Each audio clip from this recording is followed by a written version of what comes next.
मदद ऐसी करो जो किसी के काम आए। एक बार एक गांव में दो लकड़ी काटने वाले दोस्त रोहित और साहिल रहते थे। हर सुबह दोनों जंगल में लकड़ी काटने के लिए निकल जाते और शाम को उसे पास के बाजार में जाकर बेच देते थे। लकड़ी बेचने से उन्हें दो वक्त के खाने के लिए कुछ पैसे मिल जाते थे। एक दिन जब लकड़ी बेचकर वह दोनों घर लौट रहे थे, तब उन्होंने रास्ते में एक भिखारी को देखा। भिखारी बहुत भूखा और थका हुआ लग रहा था।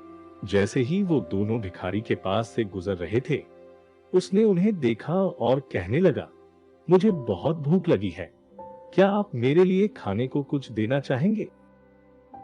रोहित को उस पर दया आ गई और उसने झट से अपने बैग में खाने का एक पैकेट देखा जो उसने बाद में खाने के लिए रखा था।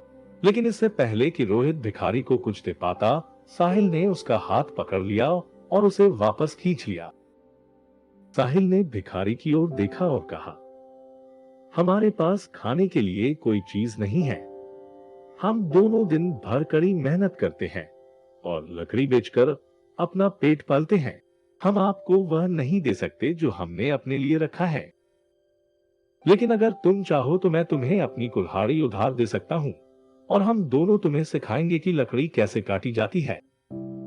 तब तुम इसे बेच सकते हो और आशा करते हैं कि दिन के अंत में तुम्हारे पास खाना खरीदने के लिए पर्याप्त धन होगा। इस तरह तुम मेहनत से काम करके अपनी रोजी रोटी खुद कमा सकते हो और उम्मीद है कि फिर कभी तुम्हें भीख नहीं मांगनी पड़ेगी।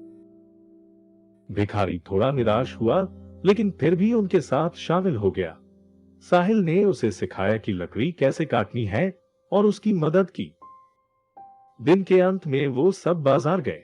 पहले तो भिखारी को उन लकड़ियों को बेचने में कोई सफलता नहीं मिली और वह ये कहते हुए थोड़ा क्रोधित होने लगा कि ये बहुत आसान होता अगर वो मेरे साथ थोड़ा सा खाना बांट लेते।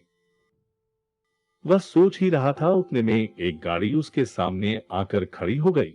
एक व्यक्ति गाड़ी से नीचे उतरा और उसने लकड़ियों का पूरा गुच्छा खरीद लिया। भिखारी प्रसन्न हुआ और वह गर्व से अपनी कमाई दिखाने के लिए दोनों दोस्तों के पास गया।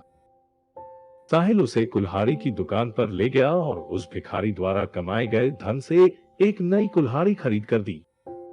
भिखारी बहुत खुश हुआ। उसने उन्हें धन्यवाद कहा और कुछ खाना खरीदने के लिए एक दुकानदार के पास चला गया। भिखारी के जाने के बाद साहिल ने रोहित से कहा, अगर तुमने भिखारी को तब कुछ खाना दे दिया होता तो वह जल्दी से उसे खा लेता और आज रात फिर से भूखा हो जाता। उसे सिखाकर कि लकड़ी का अपना व्यापार कैसे शुरू किया जाए, हम दोनों ने उसे एक ऐसा कौशल सिखाया है जो उसे जीवन भर काम आएगा और अब वह फिर कभी भूखा नहीं रहेगा। कहानी सुनकर आपको समझ में आ गया होगा कि हमें मदद ऐसी करनी चाहिए जो किसी को जीवन भर काम आए। एक प्रसिद्ध कहावत है, उन्हें मछली मत दो बल्कि उन्हें मछली पकड़ना सिखाओ। अगर ये संदेश आपको अच्छा लगा तो इसे अपने मित्र एवं परिवार के साथ शेयर करना ना भूले। धन्यवाद।